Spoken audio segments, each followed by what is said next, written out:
रजनी, क्या बात है? आजकल तुम कुछ बदली बदली सी लग रही हो। पहले की तरह बात भी नहीं करती। मिलने की बात करो तो बहाने बनाती हो, फ़ोन करो तो ठीक से बात नहीं करती। कहीं हमारे बीच कोई और तो नहीं आ गया? कमल ने अपनी प्रेमिका रजनी से शिकायत लफ्ज़ में कहा तो रजनी ने जवाब दिया, नहीं, ऐसी कोई बात नहीं है। मेरे जीवन में तुम्हारे अलावा कोई और आ भी नहीं सकता।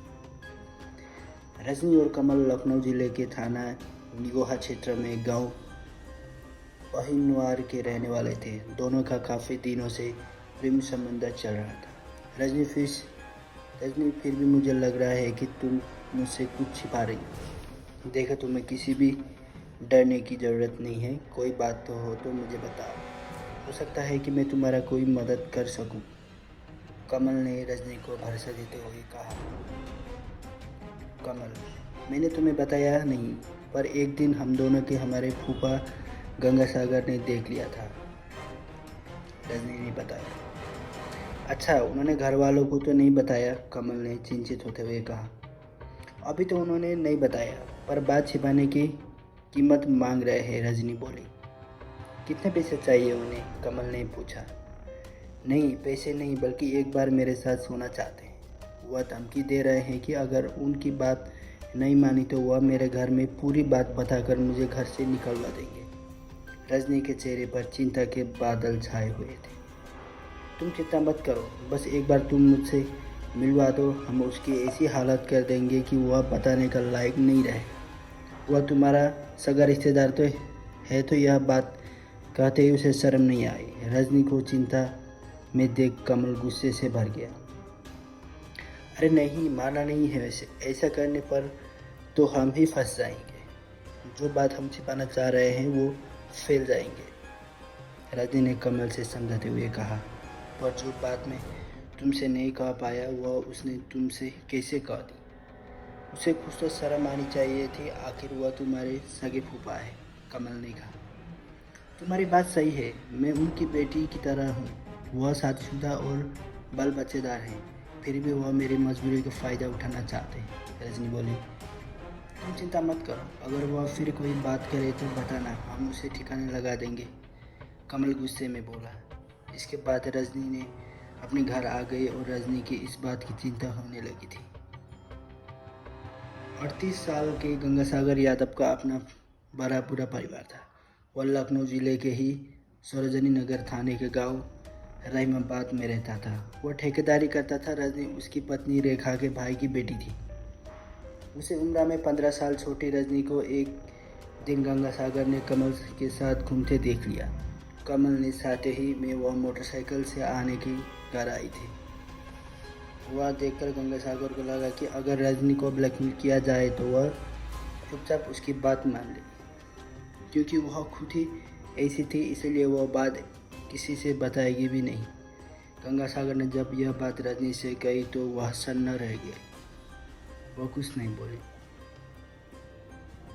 गंगासागर ने रजनी से एक दिन फिर कहा, रजनी, तुम्हें मैं सोचने का मौका दे रहा हूँ। अगर तुमने मेरी बात नहीं मानी तो घर में तुम्हारा भंडाफोड़ कर दूंगा।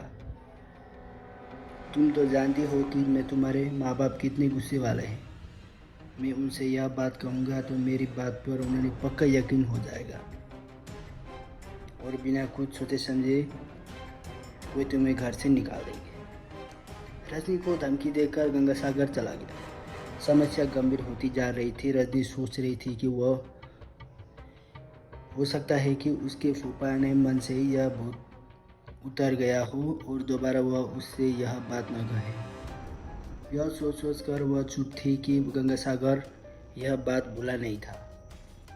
एक दिन रजनी के घर पहुंच गया। अकेला पाकर उसने रजनी से पूछा, रजनी, तुमने मेरे प्रस्ताव पर क्या विचार किया? अभी तो कुछ समय नहीं आ रहा है कि क्या करूं। देखिए फूफा जी, आप मुझसे बहुत बड़े हैं, मैं आपके बच्चे की तरह हूँ। मुझ पर दया कीजिए। रजनी ने गंगासागर को समझाने की कोशिश की। इसमें बड़े छोटे जैसी कोई बात नहीं है। मैं अपनी बात पर अड़िग हूँ। इतना समझ लो कि मेरी बात नहीं मानी तो भंडा फोड़ दूंगा। उसे पूर्व धमकी मत समझाना। आखिरी बार समझा रहा हूँ कि गंगासागर की बात सुनकर वह रजनी कुछ नहीं बोली। उसे यकीन हो गया कि वह मानने वाला नहीं है। रजनी ने यह बात कमल को बताई तो कमल ने कहा ठीक है, किसी दिन उसे बुला लो। इसके बाद रजनी और कमल की एक योजना बना ली कि अगर वह अब नहीं मानता तो उसे सबक सिखा देंगे। दूसरी ओर गंगासागर पर किशोर ने रजनी के संबंध बनाने का बहुत सवार था। सुबह होते ही उसका फ़ोन आ गया। फूफा का फ़ोन देखते ही रजनी समझ गई कि अब वह मानेगा नहीं।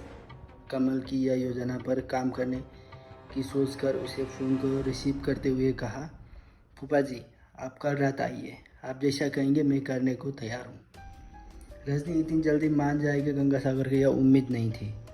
अगले दिन शाम को उसे रजनी को फ़ोन कर पूछा कि वह कहाँ मिलेगी। रजनी ने उसे मिलने की जगह बता दी।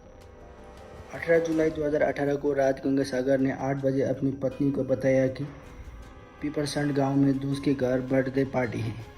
अपने साथी ठेकेदार विपिन के साथ वह वहीं जा रहा है। गंगासागर रात 11 बजे तक भी घर नहीं लौटा तो पत्नी रेखा ने उसे फ़ोन किया, लेकिन उसका फ़ोन बंद था। रेखा ने सोचा कि वह हो सकता है कि ज़्यादा रात होने की वजह से वह वहीं रुक गए होंगे, सुबह आ जाएंगे।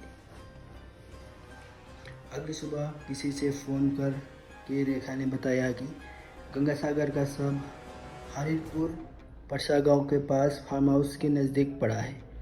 यह खबर मिलते ही वह मोहल्ले के लोगों के साथ वहां पहुंची तो उसके पति की चाकू से गुदी लाश पड़ी थी। सूचना मिलने पर पुलिस ने भी वहां पहुंच गई तो पुलिस ने जरूरी कार्रवाई करके लाश पोस्टमार्टम के लिए भेज दी और गंगासागर के पिता श्री कृष्ण यादव की तहरीर पर अज्ञात लोगों के खिलाफ मुकदमा दर्ज किया।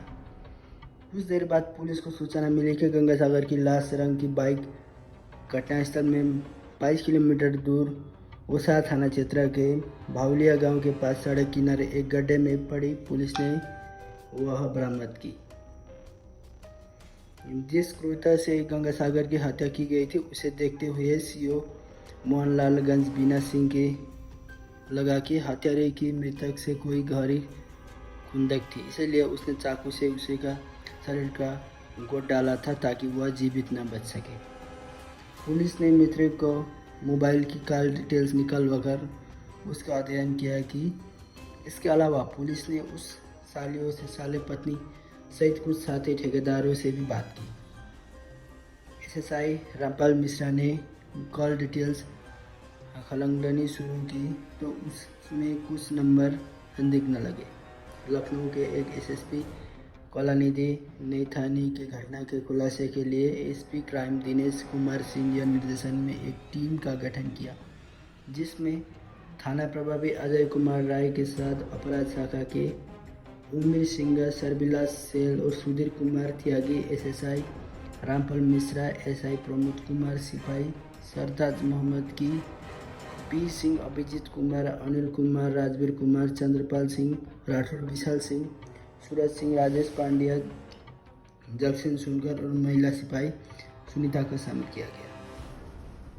कल डिटेल से पता चला कि घटना की रात गंगासागर की रजनी कमल और कमल के दोस्त बबलू से बातचीत हुई थी। पुलिस ने रजनी को पूछताछ शुरू की और उसने बताया कि हमें सब पता है कि गंगासागर की हत्या किसने की थी, तुम हमें सिर्फ यह बता दो कि आखिर उसकी हत्या करने की वजह क्या थी। रजनी सीधी सादी से थी, वह पुलिस की गुड़की में आ गई और उसने स्वीकार कर लिया कि उसकी हत्या उसने अपने प्रेमी के साथ मिलकर की थी। उसने बताया कि उसके फूफा गंगासागर ने उसका रजनी का डूम्बर कर दिया था।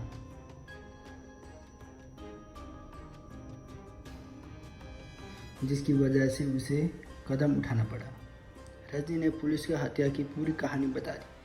गंगासागर ने ब्लैकमेलिंग से परेशान रजनी के उसे फार्म हाउस के पास मिलने को बुलाया। वहाँ कमल और उसका साथी बबलू पहले से मौजूद थे। गंगासागर को लगा कि रजनी उसकी बात मानकर समर्पण के लिए तैयार है और वह रात 8:30 बजे फार्म हाउस के पीछे पहुँच गया। रजनी उसके साथ थी। गंगासागर ने मन में लड्डू फूट रहे थे जैसे कि उसने रजनी से प्यार मोहब्बत भरी बात करनी शुरू की। वहाँ पहले से ही मौजूद कमल ने अंधेरे का लाभ उठाकर उस पर लोहे की रोड से हमला बोल दिया। गंगासागर वही गिर गया तो चाकू से उसकी गर्दन पर कई बार किए, पर वह मर गया। तो कमल और बब्बू ने खून से सने अपने कपड़े, चाकू और रोड वहाँ से कुछ दूरी पर झाड़ी के किनारे ज़मीन पर दबा दिया। दोनों अपने कपड़े साथ लेकर आए थे। उन्होंने फोन कर कमल के गंगासागर की बाइक को लेकर उन्नाव की ओर भाग गया। बबलू रजनी के अपनी बाइक पर बैठा कार गांव से आया और उसे उसके घर छोड़ दिया।